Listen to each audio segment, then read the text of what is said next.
Story number 7. What would happen if America decided to leave the Middle East? This is a big topic of discussion. There's a lot of different views, and the reason why this story is in the top 2, because the Middle East is, there's some things over there. It's almost like dealing with China, just in a different way. There have been so many lives lost in the Middle East. I mean, this stems from religious wars to Saddam regimes. So this topic of discussion is basically what would happen if countries were just to get out, just to not go in there and let them. It would probably get so bad because the damage has been done. And some people, like Graham, he says that withdrawing from Afghanistan would lead to another 9/11. So the United States has got himself caught up in this cat and mouse game, or policing the region, and I don't think it's going to get out anytime soon. And you even could put Iran in the issue as well. The thing is that if there is no negotiations made where something could be done to stop all of this war from happening, it's going to keep happening. You ousted Saddam Hussein. You basically put a new regime into Iraq. Now they're saying that the partnership with Saudi Arabia and the United Arab Emirates is slowly falling apart, and this could be bad news in the strategy with Iran. So the reason why story number 7 is even alive or has any capability to develop into something bigger is because a lot of analysts and a lot of people who have who have a lot of skin in the game when it comes to the Middle East just want to know, when is this war going to end? When is all this conflict going to finally cease? Then you have Israel in the mix, and you have the fact that you see it happening even within America with opposing views to why Israel needs to be an ally.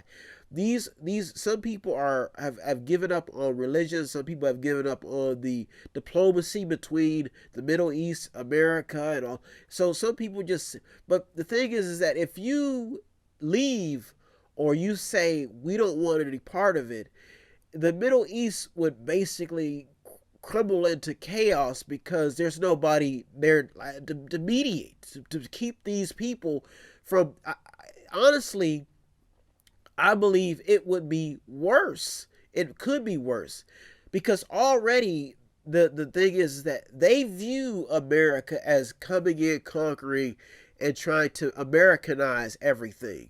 So when you look at this story and the fact that you even have Pompeo saying that ISIS is more powerful in some places, I guess he's basically downplaying the threats. So even when you have people like Pompeo saying that people like groups like ISIS, Al Qaeda, all of these groups in the Middle East surfacing, constantly emerging, finding new recruits. So this story number 7 is beyond logical thinking, because if you leave and they tried this with Syria. There was another story that surfaced about Syria.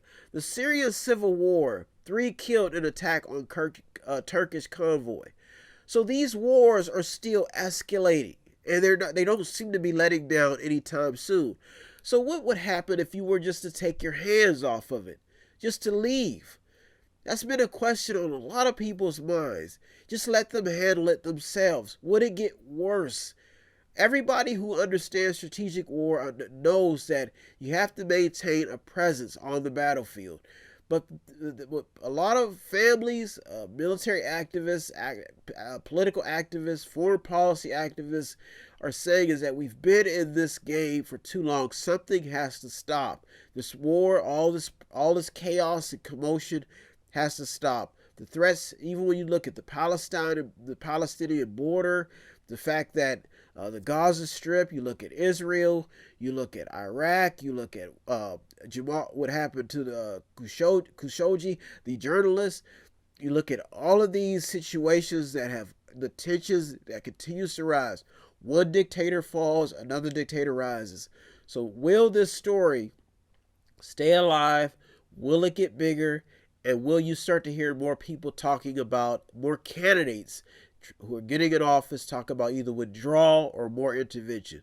They have oil, they have commodity things that could be traded, used for goods. So, and then Iran is suffering with sanctions that's crippling its economy.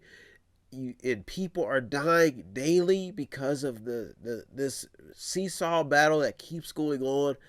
Something has to give, and that's why story number 7 is in the top 2, because foreign policy will be a key topic in this next presidential debate, I can guarantee. That's why story number 7 has some substance. You're in the Mediator with me, Brian Westward. It's my duty every week to give you the top 8 headlines developing news stories. If you want to be a contributor, help out in any way, all you have to do is visit www.methodinc.com, method80.com, where you can buy something, click on something, watch something, or just read something, or you can just sponsor a program. I've been here to constantly navigate the news just for you, constantly telling you that I am just a mediator, the news journalist, and the people on the front line, the news journalists, all the people, like I said, on the front lines. I'll say it one more time. The news journalists and all the people on the front lines deserve all the credit. I'm just in the middle, navigating the news from between the right and the left, trying to keep things calm and collective on a level ball field. So if you want to be a contributor, help out in any way, all you have to do is visit www.method8inc.com, method80.com, where you can buy something, click on something, watch something, read something, or you can just sponsor a program. Every little bit helps. If you need help, then dial your operator.